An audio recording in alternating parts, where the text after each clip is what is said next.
whether that means in ministry, within the friars, with my community, sitting there being accountable to other people.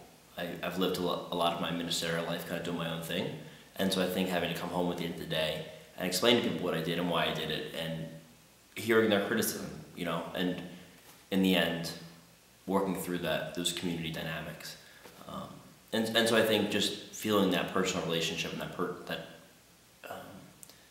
accepting that love from community, from people who care about you, I think it's definitely been a new challenge for me this year.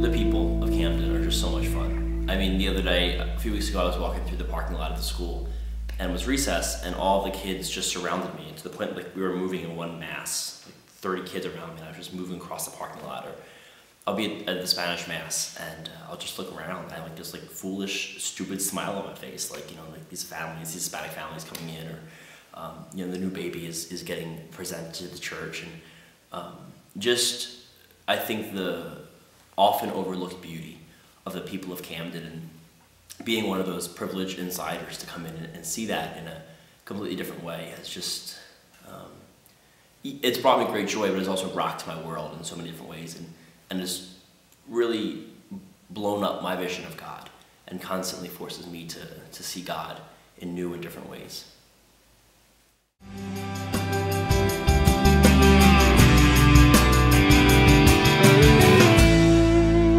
So I think St. Anthony's is a little different than Wilmington or St. Franciscan, in the sense that so much of our ministry as FEMs is focused at the church, at a parish, at a faith community.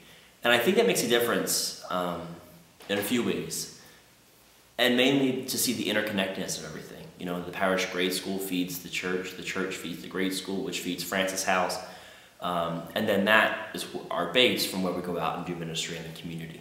And that's been pretty cool, to be able to watch and just be a part of that community, to see kids come, like I said, presented in the church, or to see,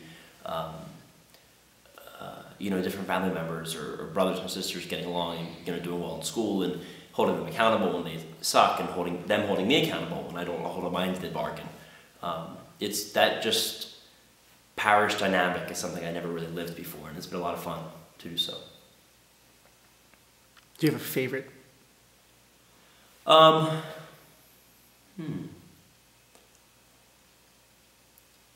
mean, I think oftentimes, like for these sound bites, it's good to have that, that typical favorite ministry, because it's like, oh, Chris is, this, and Nikki's this, and Sarah's this. But I think what it comes down to is just being present in Camden, working at the school, working as a youth minister, working at Francis House, the whole picture coming together has just been, in many ways, what I thought impossible from our faith community, especially the Catholic Church. And to see it all coming together has been pretty mind-blowing.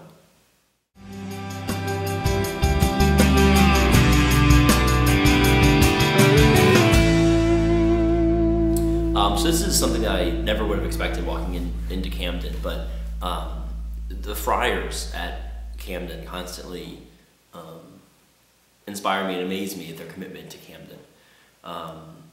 Brother Carl, Father Judd, Father Hugh, all of whom have come to Camden in very different ways. What brought them there is very different, but their commitment is strong. And their commitment to each other, I think, is strong. I've lived with a lot of communities, a lot of male religious, and I can honestly say that this group of guys are the most committed to the mission of both fraternity and ministry to those on the fringe. The friars are under constant threat that St. Anthony's could be closed, and yet they still get up every morning and work their butts off to keep that place open, and kind of keep us laughing and keep us joyful, and just poke fun at us. And it's just a lot of fun to see them interact, And if Brother Carl hadn't come when he had come, we wouldn't be open. And if Father Hugh hadn't made a decision to leave Boston, a very cushy, nice job with everything he could have ever wanted, to come live in the most dangerous city in America, it takes guts to get up and leave what you know, to come and try something completely new. And so I think the guts that I see from the friars, and just how they lay things on the line every day, in small but very profound ways, has been the most inspirational for me.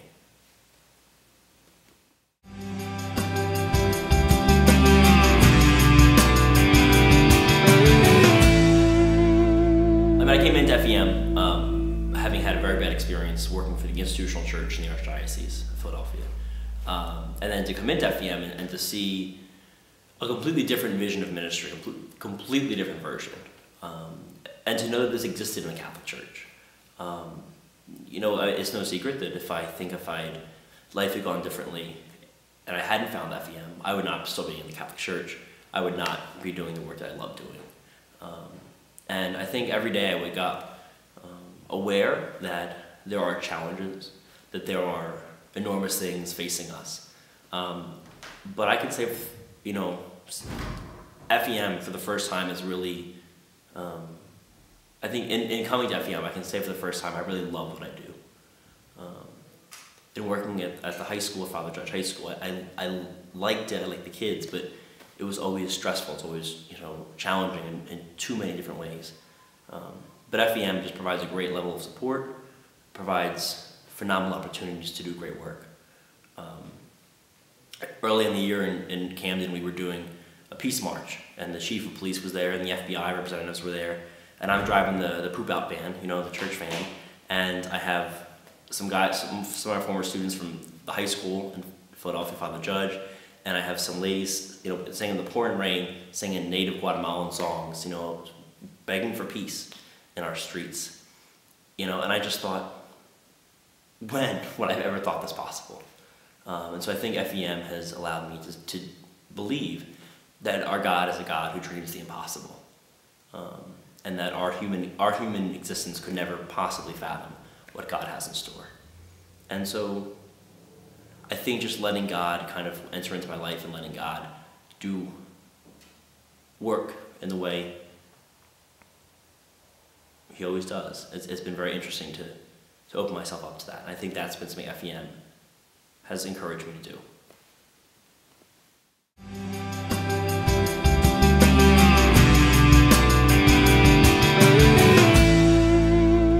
I think there's a certain sense in ministry, especially, I majored in religion in college. And coming out of college, I thought I was, you know, going to save the Catholic Church from all its ails, you know, and was beat down pretty early on and learned that was not the case. And so I think FEM has taught me to rely on those who are in my life, to find the ministry that brings me the most joy, to work my butt off and leave the rest for God to figure out. And I think for the first time I can say that I'm actually acting out of faith and not out of ego or out of arrogance, but really letting God slowly, very slowly, take control of what I do.